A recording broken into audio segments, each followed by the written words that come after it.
Hi friends, welcome to Nifty analysis for 11th July 2025. ఈరోజు Nifty moment ఒకసారి observe చేస్తే నిన్న క్లోజింగ్తో కంపేర్ చేస్తే నిఫ్టీ అనేది గ్యాప్ అప్ ఓపెన్ అయింది. మనం ఏదైతే రెసిస్టెన్స్ లెవెల్ అనుకున్నామో 25,530 నుంచి 550 రెసిస్టెన్స్ లెవెల్ అనుకున్నామో ఆల్మోస్ట్ 25,524 టచ్ అయ్యి అంటే near by resistance selling pressure అనేది మనం చూడడం జరిగింది. అటు నుంచి మనకు ఒక ట్రెండింగ్ డేగా మనకు ఆల్మోస్ట్ 25,340 రేంజ్లో క్లోజ్ అవ్వడం జరిగింది.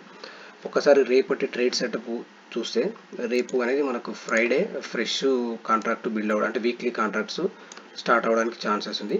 మనకి ఏదైతే ప్రీవియస్ లో ఏదైతుందో 25,330 ఉందో ఆల్మోస్ట్ మనకు నియర్ బై ఆ రేంజ్లో క్లోజ్ అవ్వడం జరిగింది. అంటే మనకి ఇక్కడ ఒకసారి చూస్తే 25,330 అనేది ఒక ఇంపార్టెంట్ లెవెల్. అంటే రేపు ట్రేడ్ ఒకసారి మనకు నిఫ్టీ అనేది ఫ్లాట్గా ఓపెన్ అయింది అనుకున్నాం. అంటే మనకు సినారియో చూస్తే ఏంటంటే ఫ్లాట్గా ఓపెన్ అయ్యి ఇక్కడ ఏదైనా బుల్లిష్ ప్యాటర్న్ ఫామ్ అవుతే మనము లాంగ్ ఇనిషియేట్ చేయొచ్చు.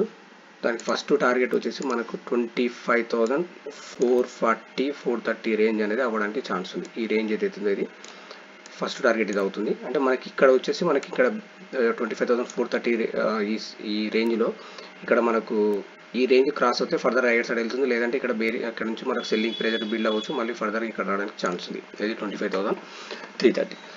ఇది ఒక సినారీ. రెండోది వచ్చేసి in case gap down open అయింది, ఇండెక్స్ గ్యాప్ డౌన్ ఓపెన్ అయింది అనుకోండి, మనకి ఇమీడియట్ సపోర్ట్ వచ్చేసి 25,220 నుంచి 200 అనేది ఒక సపోర్ట్ అవ్వచ్చు. అంటే మన గ్యాప్ డౌన్ ఓపెన్ అయ్యి మనకు నియర్ బై ఈ రేంజ్లో అంటే 25,250-240 రేంజ్లో మనకు ఓపెన్ అవుతే మనకు షార్ట్ చేయడం రిస్కీ అవుతుంది. ఎందుకంటే next support range near by ఉన్నందుకు మనకి ఏంటంటే ఇక్కడ సపోర్ట్ తీసుకుని రివర్స్ అవ్వడానికి ఛాన్స్ ఉంది.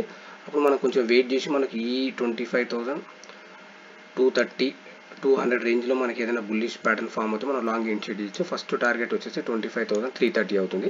ఇన్ కేస్ ఈ 330 పైన ట్రేడ్ అవ్వడం స్టార్ట్ అయితే ఫర్దర్ హైయర్ సైడ్ వెళ్ళడానికి ఛాన్స్ ఉంది.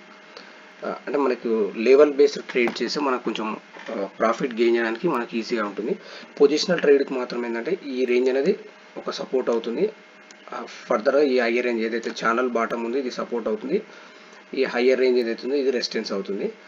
అదేవిధంగా బ్యాంక్ నిఫ్టీ ఒకసారి చూస్తే డైలీ టైం ఫ్రేమ్లో మనకి ఏదైతే క్రూషియల్ లెవెల్ అనుకున్న 57,000 అనేది ఈ రేంజ్లోనే ఆల్మోస్ట్ మనకు ఏదో ఒక బిగ్ మూవ్ కోసం కన్సల్టేట్ అవుతుంది. లాస్ట్ 4-5 డేస్ నుంచి మనకి ఈ రేంజ్ అనేది కొంచెం ఇంపార్టెంట్ అవుతుంది. అంటే మనకు ఫర్దర్గా షార్ట్ ఆర్ లాంగ్ ఇనిషియేట్ చేయాలంటే మనకు ఏదైతే ప్రీవియస్ హై ఏదైతుందో 57,600 రేంజ్ అనేది ప్రీవియస్ అయింది. అది క్రాస్ అయితే మనం హయ్యర్ సైడ్ వెళ్ళడానికి ఛాన్స్ ఉంది.